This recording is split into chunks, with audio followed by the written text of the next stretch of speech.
Assalamu alaikum, I'm Aisha and you're watching Samaa News.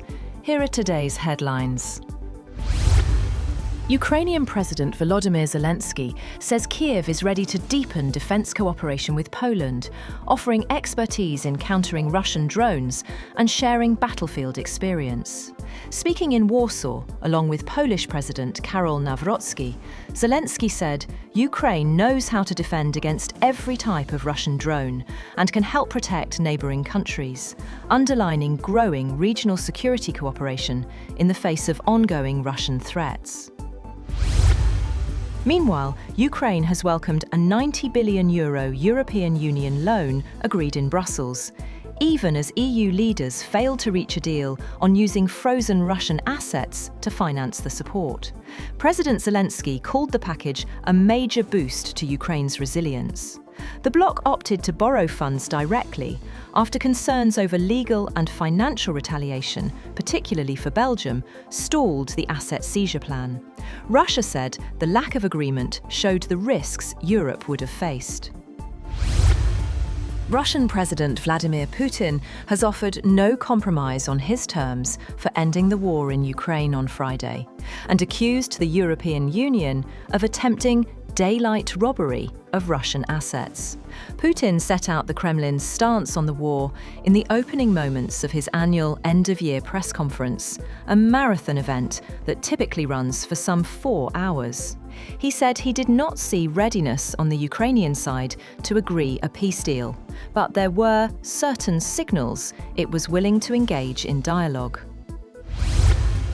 Separately, President Putin mocked NATO chief Mark Rutte, questioning his ability to understand the new US national security strategy, which does not describe Russia as an enemy. Responding to Rutte's warning that NATO should prepare for a major war and that Russia could be its next target, Putin said it made no sense when the United States itself was not seeking confrontation.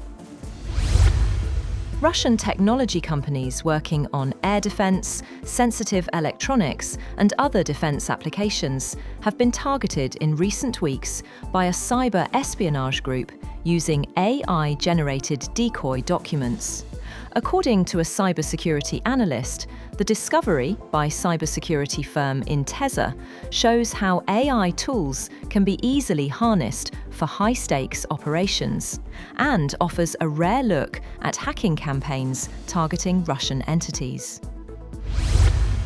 Britain has imposed sanctions on individuals and organisations it said were linked to violence perpetrated against civilians in Syria, including some who financially supported former President Bashar al-Assad's government.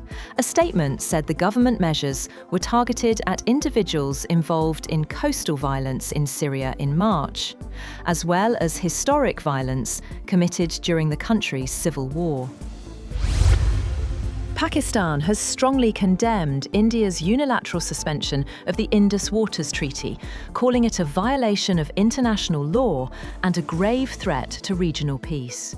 Addressing foreign diplomats in Islamabad, Deputy Prime Minister and Foreign Minister Ishaq Dar warned that India's actions endanger millions of Pakistani lives and livelihoods.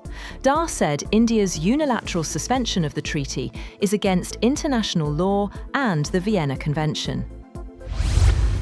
Sharif Osman bin Hadi, a prominent leader of Bangladesh's 2024 student uprising, has died in a Singapore hospital following a targeted assassination attempt.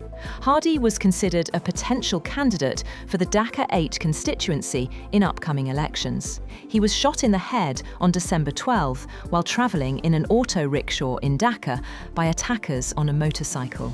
He was immediately taken to Dhaka Medical College Hospital, where physicians reported severe brainstem damage. 7 people have been killed in the crash of a Cessna 550 business jet in Statesville, North Carolina, including former NASCAR driver Greg Biffle. The plane crashed at the Statesville Regional Airport in North Carolina. The North Carolina Highway Patrol said it is believed that Biffle and members of his immediate family were among those killed, but because of a severe post-crash fire, a formal confirmation has not been completed. The plane was registered to a company tied to Biffle. The plane was bound for Florida, but soon after takeoff attempted to return to the North Carolina airport in severe weather. The suspect in the mass shooting last weekend at Brown University in the Providence area of Rhode Island, US, is dead.